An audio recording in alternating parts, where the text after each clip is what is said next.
Halo Bapak, Ibu, dan saudara-saudara, anak-anakku serta cucu-cucu yang cintai.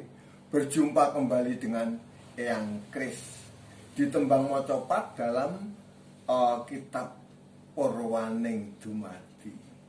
Oke, kali ini kita akan masuk ke dalam pupuh pangkur. Pangkur itu artinya adalah mungkur. Mungkur ing kadonyan. Artinya apa? Artinya sudah tidak lagi memikirkan hal-hal duniawi. Mungkur ing kadonyan itu.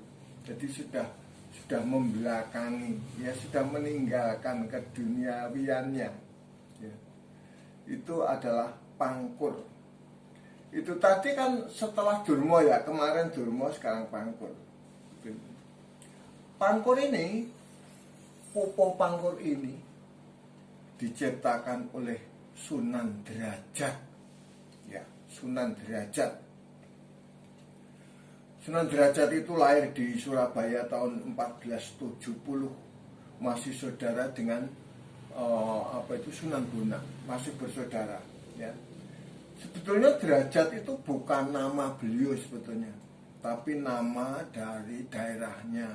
Seperti kalau kita sendiri kan ada, kita nanti ke Bude Sragen. Nah, namanya Bude Sragen karena bude kita rumahnya di Sragen. Atau kita ke Pak D Boyolali. Nah, ya. Itu juga gitu. Sunan Derajat karena beliau berada di Kampung Derajat itu. Kampung Derajat itu kecamatannya Paciran. Ya, di daerah Lamongan sana. Paciran di daerah Lamongan. Oke. Pangkur memiliki 7 guru gatra. Jadi baitnya itu ada 7. Gatra yang pertama itu 8 guru wilangannya. Guru lagunya jatuh pada vokal A yang pertama kali. Yang kedua adalah 11I, 8U, 7A, 12U, 8A, dan yang terakhir adalah 8I. Seperti biasa nanti akan yang berikan contoh ya. Contoh dari karya Pujangga Ranggawarsita. Judulnya adalah Serat Rama Jarwo. Serat itu surat, Rama itu bapak, Jarwo itu ngasih tahu. Jadi bapak ngasih tahu melewati surat. Maksudnya adalah petuah dari orang tua, petuah dari bapak itu tadi. Ranggawarsita, Pujangga Ranggawarsita itu adalah pujangga keraton Surakarta Hadiningrat. Ya, namanya Surakarta Hadiningrat. Beliau ini lahir pada tahun 1802 dan wafatnya 1873. Pujangga Ranggawarsita. Karyanya banyak, antaranya ada surat Cemporet, surat Joyo, Jayeng Boyo, dan surat Paromo Yoga, dan lain-lain. Banyak ya. Baik, kita akan menginjak pada percontohannya, yaitu tembang pangkur. Sekar pangkur kang winarno, 8A. Tembang pangkur yang diceritakan. Lelabuhan kang kangge wong urip. 11I. Sekarang 8U. Pengabdian yang berguna bagi orang hidup. Olalan becik puniku.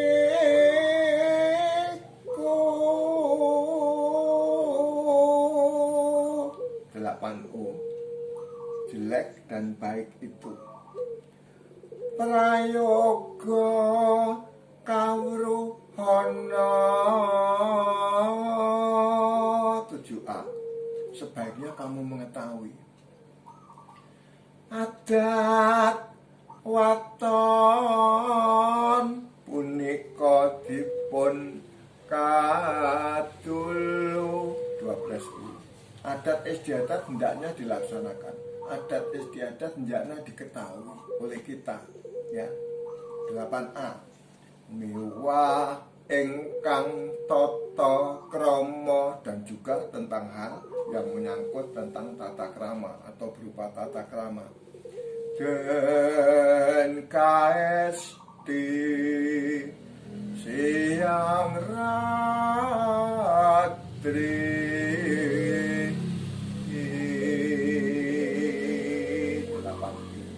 diresapi siang dan malam.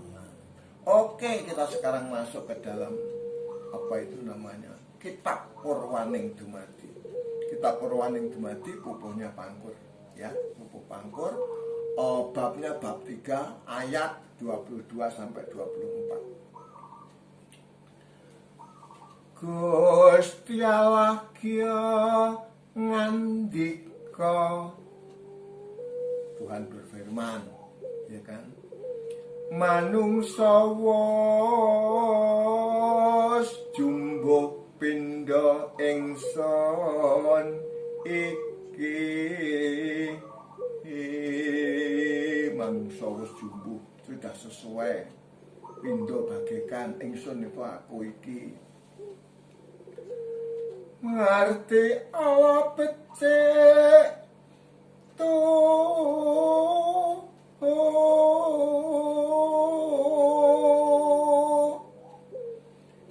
kapenggak ingkang asta,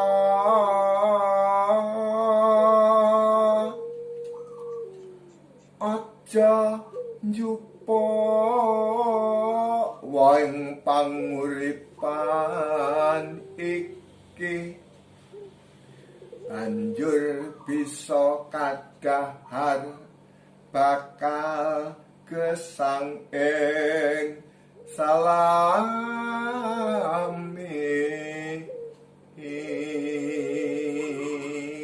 Berfirmanlah Tuhan Allah, ya, berfirmanlah Tuhan Allah. Sesungguhnya manusia itu telah menjadi seperti salah satu dari kita. Loh. Jadi Tuhan itu menciptakan manusia itu sama siapa? Kok Tuhan kok berfirman begitu? Sesungguhnya manusia itu telah menjadi seperti salah satu dari kita. Bagaimana?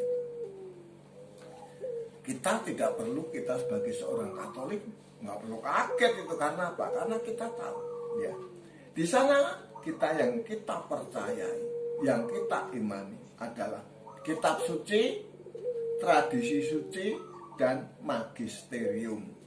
Magisterium itu kuasa mengajar gereja. Kalau kita cari di kitab suci nggak ada, oh mesti adanya di tradisi suci. Tradisi suci nggak ada, oh adanya mesti di magisterium. Begitu. Jadi sesungguhnya manusia itu telah menjadi seperti salah satu dari kita. Kita tahu bahwa Tuhan itu, Tuhan Allah itu ada satu. Satu Tuhan itu. Tapi Tuhan memiliki 3 kepribadian yang maha kudus, yaitu Allah Bapa, Allah Putra, dan Allah Roh Kudus. Berarti pada saat menciptakan manusia, ketiga pribadi itu ada di sana. Sehingga Allah Bapa mengatakan sesungguhnya manusia itu telah menjadi seperti salah satu dari kita. Tuh. Ini sebetulnya sudah ditengarai atau sudah disebutkan sebelumnya dulu. Mari kita jadikan manusia, gitu pernah itu. Kita, ya, jadi tidak sendiri. Mari kita tahu tentang yang baik dan yang jahat, maka sekarang jangan sampai yang mengulurkan tangannya dan mengambil pula dari buah pohon, ya, penghidupan, pohon penghidupan maksudnya itu, dan memakannya sehingga ia hidup untuk selama-lamanya. Jadi dicegah oleh Allah agar manusia tidak hidup untuk selama-lamanya. Dicegah, memang dibuat begitu. Gusti anundung manungsa. Gusti itu Tuhan. Anundung itu menghalau atau mengusir. Manungsa itu manusia, jadi manusia diusir saka taman Eden tuwin bali mring bumi.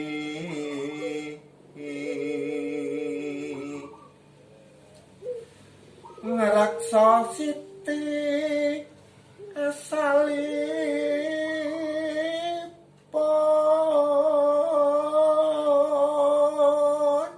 ngreksa Siti asalipun, ya. Jadi dia mengelola, mengusahakan tanah di mana asalnya dia berada, dia diambil. Katundong pramanungsa, manusia itu dihalau. Sisih wetan kapasang kerup tumuli, pedang murup mangalat njaga panguripan.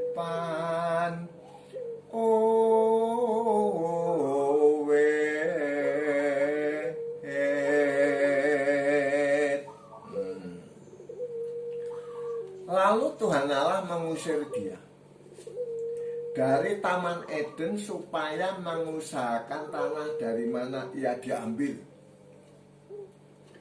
Ia menghalau manusia itu, dan di sebelah timur Taman Eden ditempatkan nyala beberapa keruk.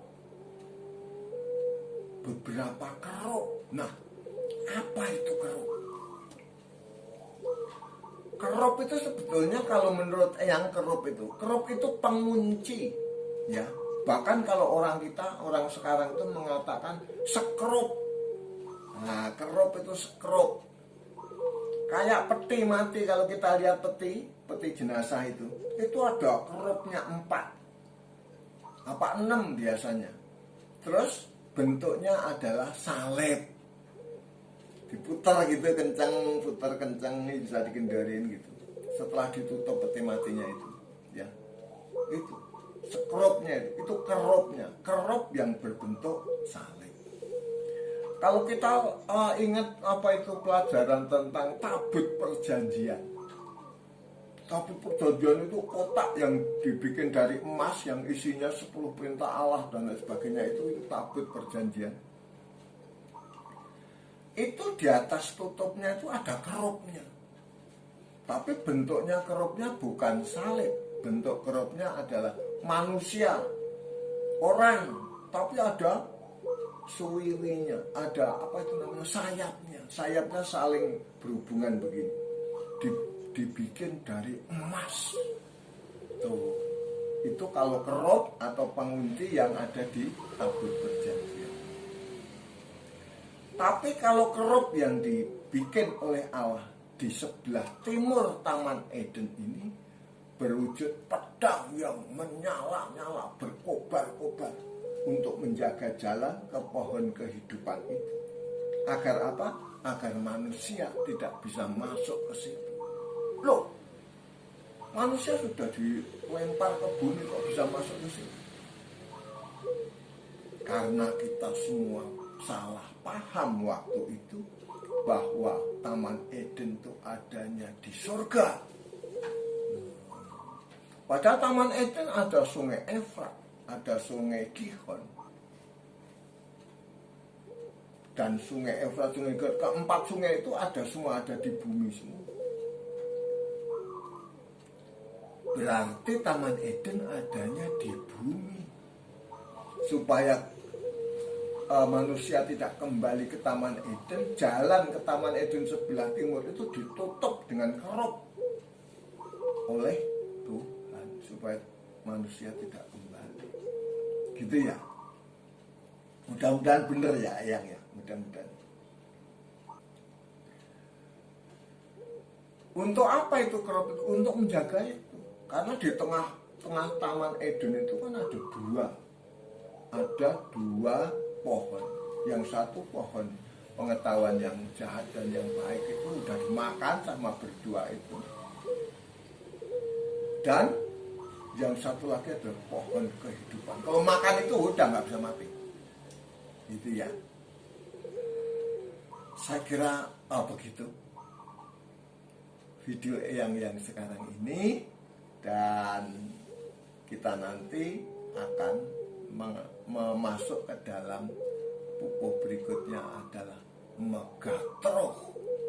Ya, Megatron. Luar biasa ini nanti dongengnya ya tentang Megatron. Bapak, Ibu, dan saudara-saudara, terima kasih atas perhatiannya. Anak cucuku yang cintai, sampai jumpa kembali dengan Eyang Kris.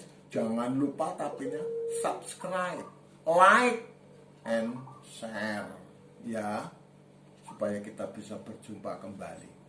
Oke anak cucuku, dadah.